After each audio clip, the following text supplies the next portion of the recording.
नमस्कार, स्वागत है आपका खबरों का पंचनामा में। मैं हूं आपके साथ खुशबू। हम लेकर आए हैं देश और दुनिया की 5 बड़ी खबरें, जिस पर चर्चा के लिए हमारे साथ स्टूडियो में मौजूद हैं कैपिटल टीवी के editor in chief doctor Manish Kumar. Doctor साहब, बहुत बहुत स्वागत है। धन्यवाद। सबसे पहले नजर डालते हैं हेडलाइंस पर।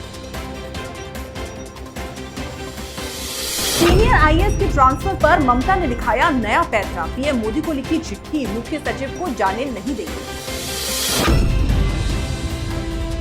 सेंट्रल विस्टा प्रोजेक्ट पर दिल्ली हाई कोर्ट ने याचिकाकर्ता को लताड़ा, लगाया 1 लाख रुपए का जुर्माना, कहा राष्ट्रीय महत्व का है प्रोजेक्ट। नए आईटी नियमों को न मानने के कारण दिल्ली हाई कोर्ट का ट्विटर को नोटिस, बाल आयोग ने एफआईआर दर्ज करने को कहा। पंजाब का कलह कांग्रेस आलाकमान के लिए बना गले की हड्डी। 25 विधायक दिल्ली आए, कैप्टन भी अपनी जिद पर अड़े। और कोरोना पर चीन बेनकाब, ब्रिटेन नॉर्वे के वैज्ञानिकों ने कहा वायरस बनाया गया, अमेरिका ने वुहान में मिलिट्री बेस होने का किया दावा।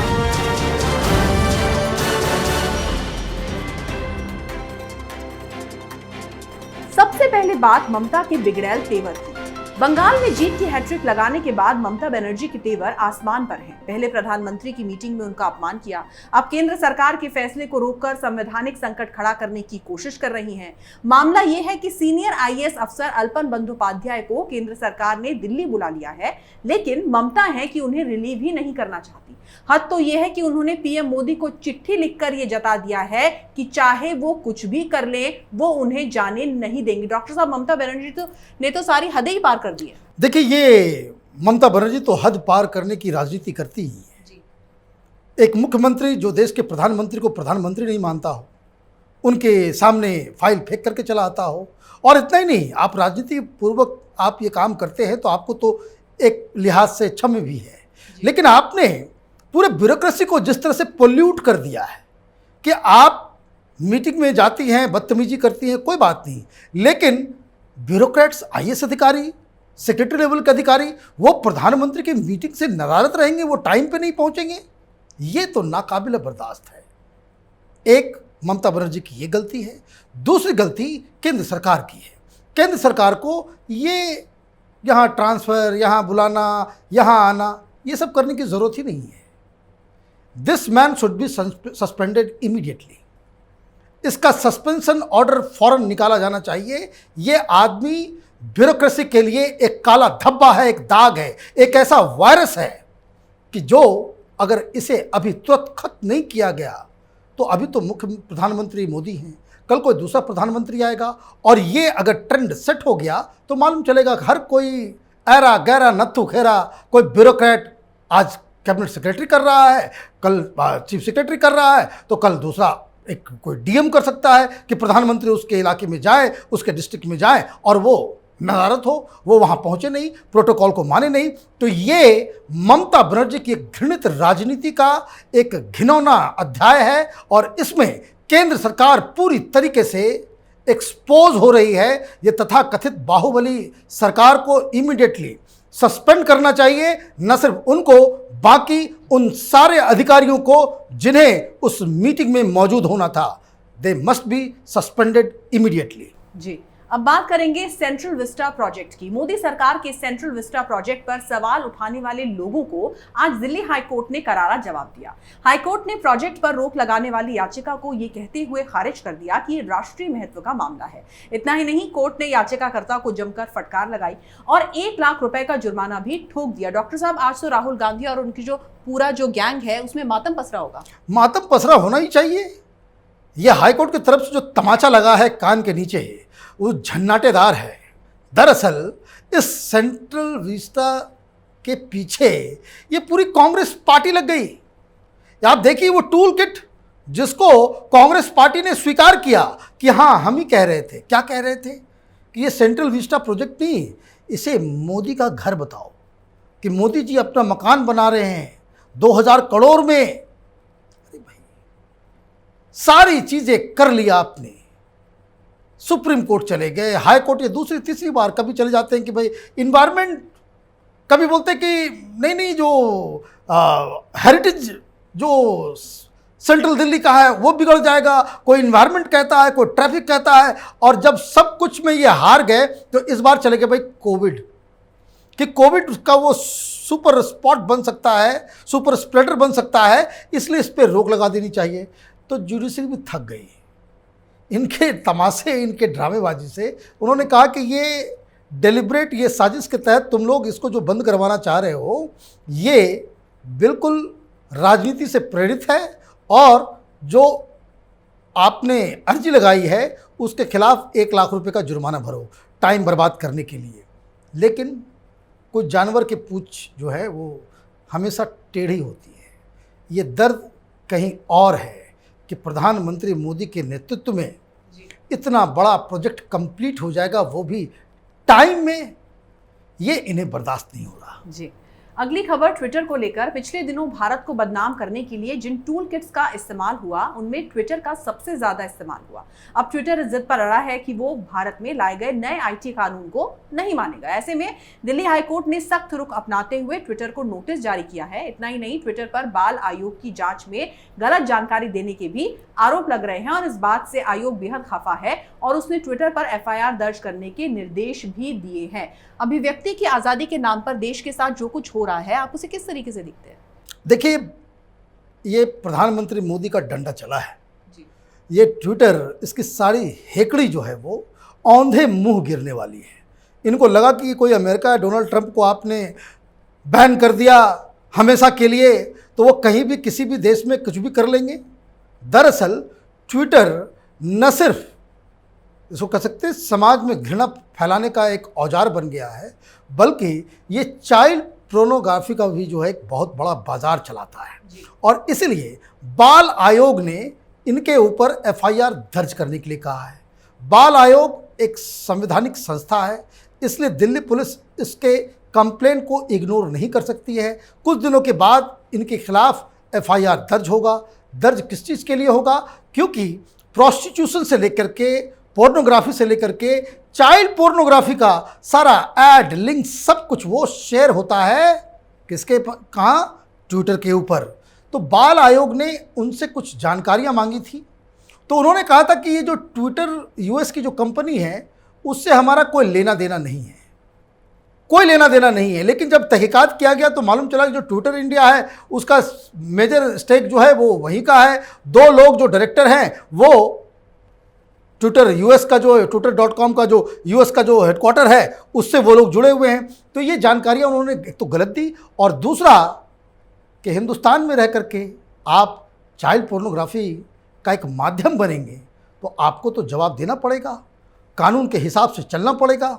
तो ये जो पैंतरेबाजी हो रही थी, और दरअसल ट्विटर को ये कन्फ्यूज़न हो गया कि राहुल गांधी और कुछ चट्टे बट्टे जो लेफ्ट लिबरल कबाल के जिस तरीके से दूसरे देशों में ये बवाल मचा लेते हैं और कानून के शिकंजे से बच जाते हैं, वैसा हिंदुस्तान में कर लेंगे। ये बड़ा मुश्किल सा लग रहा है, क्योंकि मोदी सरकार ने अब फैसला कर लिया है कि आप हिंदुस्तान के कानून को माने या फिर अपना बोरिया बिस्तर लेकर के यहाँ से रफा दफा करें, और ये सरकार का एक सही फैसला है। जी, अगली खबर कांग्रेस में बड़े संकट की। पंजाब में कैप्टन अमरिंदर के तेवर अब सिद्धू के साथ साथ कई दूसरे विधायकों को भी पसंद नहीं आ रही है। अब तक तो कैप्टन भी अपनी जिद पर अड़े हुए थे। कांग्रेस हाईकमान ने जब इस मामले में दखल दिया तो मामला और गर्म हो गया। अब तो कैप्टन से नाराज विधायक खुलकर सामने आ गए हैं और खबर है कि पंजाब कांग्रेस के करीब 25 विधायक दिल्ली में हैं और एक बड़े फैसले की आस लगाए बैठे हैं। डॉक्टर साहब, ये जो कुछ भी हो रहा है, कांग्रेस क्या इस संकट से निकल जाएगी या फिर ये जो संकट है ये कांग्रेस को निगल जाएगा? देखिए, पंजाब में चुनाव होने वाले हैं। पिछली बार जब चुनाव हुए थे तो कैप्टन अमरिंदर सिंह अपने बल बूते पे उन्होंने चुनाव लड़ा और कांग्रेस पार्टी जहां हर जगह हार रही थी वहां जीत दिलाई। और इसलिए कांग्रेस पार्टी को अगर ये लगता है कि वो नवजोत सिंह सिद्धू या 20-25 एमएलएस के जरिए वो कैप्टन अमरिंदर सिंह के ऊपर कोई दबाव डाल सकेंगे, तो ऐसे में स्थिति वहाँ पे बिगड़ सकती है। क्योंकि बहुत सारे अंदर खाने की खबरें भी आ रही है कि कांग्रेस पार्टी टूट की कगार पे है। दरअसल दिक्कत ये हो रहा है कि राहुल गांधी के जो नेतृत्व है उसको कोई मानने को तैयार नहीं है, जो कोई भी जो एक्सपीरियंस लीडर है। अभी देखिए, जो 23 जो बड़े बड़े कांग्रेस के लीडर्स थे, उन्होंने क्या कहा? उन्होंने यही कहा कि भाई हमें तो पार्टी कैसे चल रही है कुछ पता ही नहीं चल रहा। पार्टी सिर्फ ट्विटर और फेसबुक के ऊपर चल रहा है। राहुल गांधी दिन भर इसी बात में बिजी होते हैं कि कहाँ से जुमलाबाजी किया जाए। वो जिस तरह के हिंदी के पत्रकार वो जो वर्ड का वर्ड मिला मिला करके उस तरह की कहानी लिखते हैं, गढ़ते हैं, जैसे हेडलाइन दिया जाता है अखबारों में, उस तरीके से वो ट्वीट करना उन्होंने शुरू कर दिया है। तो सारे लोग परेशान हैं और ऐसे में चुनाव सिर पे है और पंजाब में कांग्रेस पार्टी दो फाड़ में बढ़ती हुई नजर आ रही है। तो ये समझिए कि किस तरीके से कांग्रेस पार्टी एक headless, leaderless and visionless party बन चुकी है। जी, आखिरी खबर है चीन के बेनकाब होने की। कोरोना एक वायरस है या फिर चीन का तैयार किया हुआ हथियार? इस सवाल के जवाब धीरे धीरे साफ होते जा रहे हैं। जापान के वैज्ञानिकों के बाद अब ब्रिटेन और नॉर्वे के शोध में भी ये साफ होता जा रहा है कि कोविड-19 वायरस का कोई पुराना इतिहास नहीं दिखता। ऐसे में ये वायरस वुहान में ही तैयार किया गया है। इस बीच अमेरिका के पूर्व विदेश मंत्री ने दावा किया है कि वुहान में कोई रिसर्च सेंटर नहीं है, वहां तो चीन का मिलिट्री बेस है। डॉक्टर साहब, क्या अंतर्राष्ट्रीय स्तर पर चीन के खिलाफ कोई बड़ी कार्रवाई अब हो सकेगी? देखिए, ये जिस वक्त कोरोना का ये शुरू हुआ था उस वक्त ही हमने कुछ वीडियोस बनाए थे, जब ये समझ में आ रहा था कि ये जो पूरा कोरोना का जो वायरस है वो चीन के वुहान से बाहर आया। तो उस वक्त की थ्योरी ये थी कि भाई वो चमगादड़ से जो वो वेट मार्केट में आया, वेट मार्केट से वो फैला। दूसरी थ्योरी ये आ गई कि नहीं, इसे लोगों ने बनाया, वुहान के उस लैब में बनाया, एक बायोलॉजिकल वेपन के तौर पे बनाया गया। तो ये दो थ्योरी जो है वो प्रचलित थी। अब इसमें डेवलपमेंट ये हो रहा है कि जो यूरोप में, अमेरिका में बहुत सारे जो मैगजीन्स हैं जो साइंस से जुड़े हुए हैं, इन लोगों ने उस चाइनीज़ लाइन को आगे लिया। WHO ने भी इसमें बाकायदा सुर में सुर मिलाया और एक तरीके से वेट मार्केट की थ्योरी कि भाई ये नेचुरल वायरस है वो देने की कोशिश की गई। लेकिन ओवर द पीरियड जैसे जैसे इस वायरस के बारे में पता चलना शुरू हुआ, जिस हिसाब से एक पूरी टीम को, हालांकि बहुत विरोध था कि कोई इंटरनेशनल एजेंसी वुहान लैब को आकर के उसका निरीक्षण, उसका जांच नहीं कर सकती, तो बहुत प्रेशर और दबाव के बाद चीन ने इन लोगों को अंदर आने दिया। अब जब अंदर आने दिया तो वहाँ से इन लोगों ने केस स्टडीज़ के बारे में कुछ नहीं दिए। उन्होंने एक समराइज्ड पेपर दे दिया और घूमने के लिए कह दिया। तो जो जानकारियाँ इन्हें चाहिए थी वो मिली नहीं। उससे शक जो है और मजबूत हुआ कि कहीं ये मैन मेड कोई वायरस तो नहीं है। और अब मालूम चल रहा है कि जब, हालांकि अब लोग स्टडी कर रहे हैं, पढ़ रहे हैं, समझ रहे हैं कि इस वायरस का कोई बायोलॉजिकल एंसेस्ट्री नज़र नहीं आ रहा। मतलब कि ये जो वायरस जो यूनिक किस्म का है वो दरअसल वुहान लैब में एक वेपन की तरह इसे बनाया जा रहा था। अब आपने जो सवाल किया कि पूरी दुनिया का इसके ऊपर रिस्पॉन्स क्या होगा, US में 90 दिन का वक्त दिया गया है।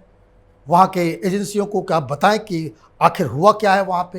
हालांकि US के जो सरकार है उससे उम्मीद कम है कि वो चीन के खिलाफ कोई बहुत बड़ा स्टैंड ले, लेकिन लोगों की इतनी मौतें हुई हैं, जितने भी डेमोक्रेटिक मुल्क हैं दुनिया भर में वो इससे प्रताड़ित हुए हैं और इतनी ज़्यादा मौतें हुई हैं, तो सरकार के ऊपर दबाव ज़रूर होता है कि आप ये बताएं कि किस वजह से इतने लोगों की मौत हुई है। और ऐसा लग रहा है कि पूरी दुनिया चीन को एक विलन के रूप में देख रही है कि इसने एक बायोलॉजिकल वेपन तैयार कर पूरी दुनिया को नष्ट और परेशानी में डालने की एक दुस्साहस भरा काम किया है। अब टाइम ये है कि आप पूरी दुनिया के जो बड़े बड़े मुल्क हैं वो चीन से इसका हिसाब किताब करें। और मुझे लगता है कि आने वाले कुछ दिनों में चीन की स्थिति वैसे ही होती चली जाएगी। जी डॉक्टर साहब, बहुत बहुत शुक्रिया इस तमाम जानकारी के लिए। धन्यवाद। तो खबरों का पंचनामा में आज के लिए बस इतना ही। देश विदेश की बाकी खबरों और उनके सटीक एनालिसिस के लिए आप देखते रहिए कैपिटल टीवी। हमें लाइक करें, शेयर करें और कैपिटल टीवी को सब्सक्राइब करें। नमस्कार।